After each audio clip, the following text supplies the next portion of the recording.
आप बीजेपी में जा रहे हैं, अभी भी पोस्टर्स वायरल हुए, तो ये चर्चा क्यों रहती है? दो पोस्टर वायरल हुए, एक तो मुझे बीजेपी में भेजने का हुआ, एक 4 बड़े नेताओं को भी बीजेपी में भेज रहे, वो भी देखा कि नहीं आपने?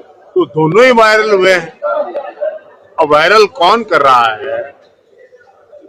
मेरे स्तर का नेता। अगर कोई राजनीतिक फैसला करेगा तो क्या ये आपकी व्हाट्सएप उसका फैसला करेगा? ये सिर्फ अफवाहें हमें कमजोर करने के लिए करते हैं लोग। एक हमारे नेता हैं दिल्ली के एमपी, उनका सोशल मीडिया है, आईटी सेल है, वो ये काम करते हैं। कांग्रेस के नेता है, बीजेपी के एमपी हैं, वो ये करते हैं। और वो ऐसे नेता भी हैं जो बीजेपी से बराबर का हाथ मिला के रखते हैं।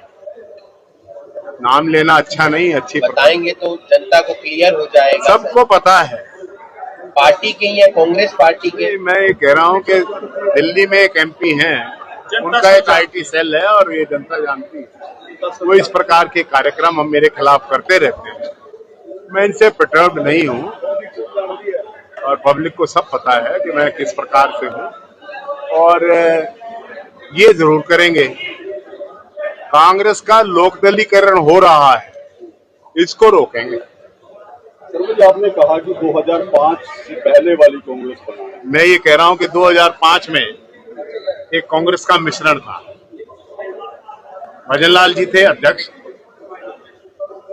पार्टी के, कैप्टन अजय यादव उस समय सीएलपी लीडर थे। एक मिश्रण था, पंडित चिरंजीव लाल थे, ओम प्रकाश जिंदल थे, सुरेंद्र सिंह थे, बंसीलाल जी के बेटे, राव इंद्रजीत थे, हमारी बहन शैलजा जी थी, कर्नल राम सिंह थे और लक्ष्मण दास अरोड़ा जी थे, एसी चौधरी जी थे, वीरेंद्र सिंह जी थे, कृपाराम पूनिया जी थे, मांगेराम गुप्ता जी थे। बड़े चेहरे तकरीबन सभी वर्गों के उस समय कांग्रेस में थे। 36 बिरादरी की कांग्रेस थी। उस कांग्रेस को इन लोगों ने निपटा दिया। कुछ लोग उसका लोकदलीकरण कर रहे हैं। ममता जी की पार्टी का क्या हुआ है? सब लोग छोड़ गए क्योंकि उनकी पार्टी में आस्था नहीं थी। ये लोग अपने स्वार्थ सिद्धि के लिए इधर उधर से आदमी पकड़ते हैं और कांग्रेस में फिट कर देते हैं, क्योंकि कांग्रेस में कोई आस्था नहीं और वक्त लगेगा भाग जाएंगे। तो इस चीज को हमें रोकना है, कांग्रेस को मजबूत करना है।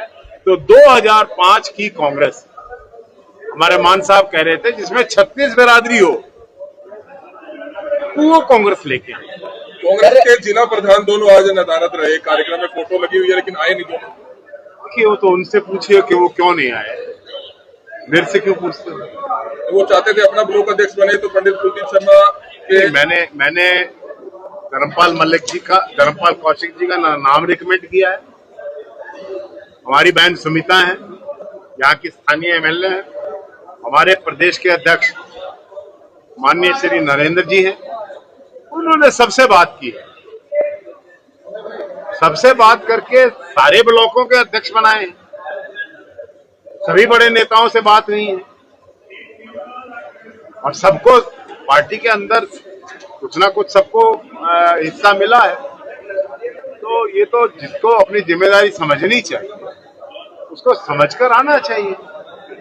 अगर कोई मान लिया मैं ना आऊं तो क्या पार्टी की मीटिंग खत्म हो जाएगी क्या? या कोई एक आदमी ना आए, इससे क्या हो जाएगा पार्टी को? पार्टी तो भाई बहुत बड़ा स्वरूप होता है। हजारों लोग आए, वो दिखाई नहीं दे रहा है। कौन नहीं आया वो दिखाई दे रहा है। संजय दत्त जी आए थे पिछले दिनों चंडीगढ़, तब नड्डा जी ने रणदीप सिंह सुरजेवाला को कहा कि एक बार साथ दे दो, धमाका कर देंगे। उन्होंने कहा कि 20 साल हो गए साथ ही दे रहा हूँ, इस बार आपकी बारी है। किस तरीके से समझते हैं इस तंजबाजी को बड़े मंच पर? देखिए, हुड्डा जी बड़े नेता हैं, हमारे बड़े भाई हैं और उनका आशीर्वाद सबके ऊपर है। तो मेरा ये ख्याल है कि वो समझते हैं कि रणदीप सिंह सुरजेवाला, शैलजा जी, ब्रजेंद्र जी और अन्य लोग हैं, उनको साथ लिए बिना कांग्रेस मजबूत नहीं हो सकती, इसलिए सबसे हाथ जोड़ के साथ मांग रहे हैं। इनमें बुराई क्या है? तो आपसे मांगा उन्होंने साथ, मैं तो उनके साथ ही हूं, मैं उनसे खिलाफ कहां हूं? लेकिन आप उनके कार्यक्रमों में नजर नहीं आते। वो कभी उन्होंने कोई कार्यक्रम किया ही नहीं है करनाल में। मंडी में आए तब भी आप नहीं, नजर मंडी में आए। तो मंडी में सुमिता के घर जा रहे मंडी तब कोई भी आप- कार्यक्रम नहीं है। सुमिता का घर कोई कार्यक्रम नहीं, चाय पानी। जब संजय जी के मीटिंग हुई है तो वहां था ना। हुड्डा जी को मीटिंग बुलाएंगे, कांग्रेस के झंडे की कोई बात करेंगे, हाथ के निशान की, कांग्रेस को मजबूत करने। देखिए, दो तरीके की कांग्रेस हो गई है। माफ करना, मेरे को साफ कहने की आदत है।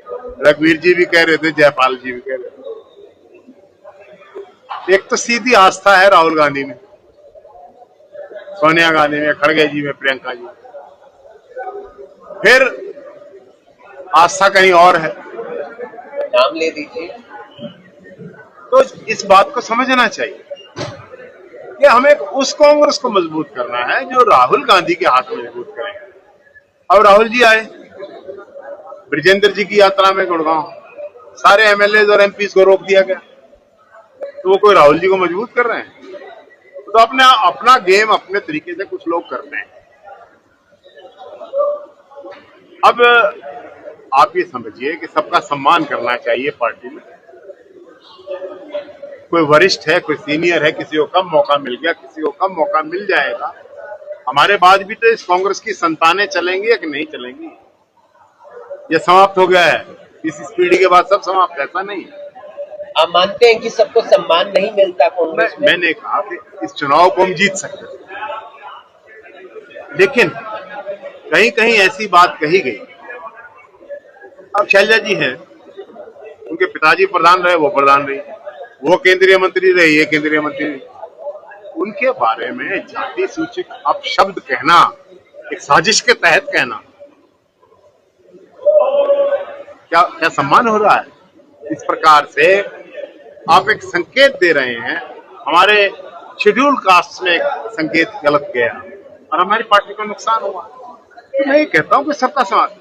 हुड्डा जी अब हाथ जोड़ के सबको कह रहे हैं ना, रणदीप जी को भी कह रहे हैं, शैलजा जी को भी कह रहे हैं, ब्रजेंद्र, सबको कह रहे हैं। अच्छी बात है, उनका बड़प्पन है, बुराई क्या है? और ये पहले कहते थे। पहले कहते तो सरकार ही बन गई।